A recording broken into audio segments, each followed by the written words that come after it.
Debo Samuel has a knee contusion or a knee bruise, and he is not practicing now.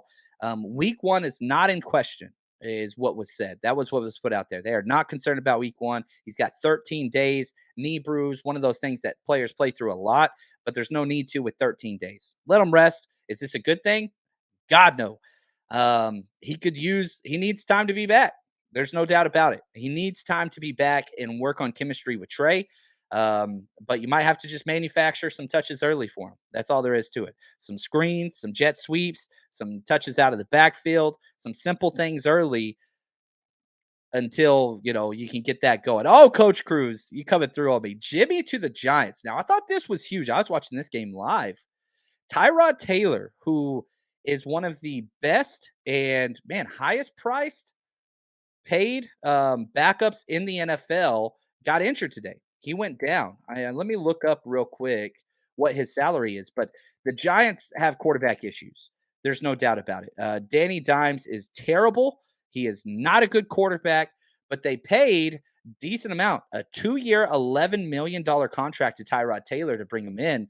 But he got carted off the field today, and it didn't look good. It looked like a hip or a back, or I don't know. It was weird, but like he went down in severe pain. They got him to the sidelines, did a medical check on him in the tent, and then had to get the cart out from the sidelines to take him to the locker room. So I love Tyrod Taylor. I turned the game on to watch Tyrod Taylor because I just think he's a fun quarterback.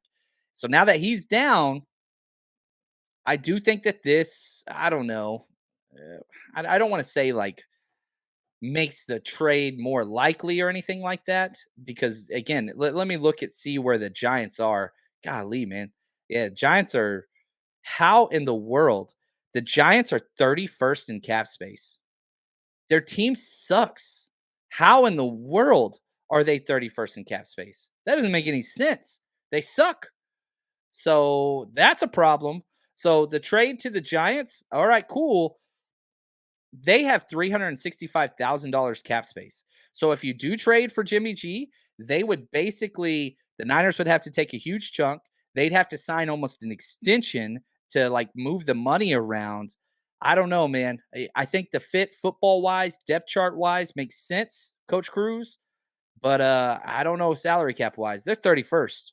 Niners are dead last. But once Jimmy's gone, we'll be first. No, we'll be second. Niners will have the second most cap space. They'll go from dead last to second. Cleveland Browns have 45 million in cap space. So not catching those guys. But yeah, it would be a great move. I don't know how you pull the numbers off. So we'll have to see what happens. Yeah, 11 million. Look at this, man. Raphael, he coming at it. 2 years, 11 million. That was the deal for Tyrod Taylor. So anyway, we'll have to see extension in a trade. Yeah, man, it'd be interesting. I just don't see it. I don't see it. Now, Debo's down. I don't think it's a big deal with 13 days until the first game. I think you probably let him rest 4 to 5 days, then put him out there, get him a full week of practice, treat it as a true bye week, which was the purpose. The new CBA brought in the extra game, right? The 17th game. The whole idea was, okay, give us a bye week after the preseason for training camp. So you treat it as such. Yeah, light practices, get everybody healthy. That's kind of the key there. Also, not only is he out, Trent Williams was sick today. So just not feeling well, not COVID related to what I understand, but just sick. So I ain't worried about him at all. McGlinchey's still out with the knee. And so again, whenever you brought back Mitchell, you brought back Charvarius Ward, this was one of the metrics to get players back by week one. McGlinchey still being out is an issue. It would have been much better news if he was back right now. Daniel Brunskill still out with a hamstring. Jimmy Ward, he's going to be out for a while. We're talking months. Oren Burks just got banged up with a knee recently. He did not practice. Curtis Robinson with an ankle didn't practice. That puts a little bit of stress on that linebacker position. But, I mean, you're getting your beast back, your big three. Warner, Aziz, Dre Greenlaw, DFF, Marcelino McCrary Ball. Like you got a lot of guys. So if anything, I want to keep an eye because Oren Burks is a player that 100% had making this roster. Now, if his knee is bad, you can see him go on the pup. He can't go on the pup. Never mind, because he wasn't. Yeah, they can put him on there, and if they do, he misses the first 4 games. So they could do that. So that's a little bit of something to kind of watch there. But yeah, we'll have to see what happens. That's going to be a weird one.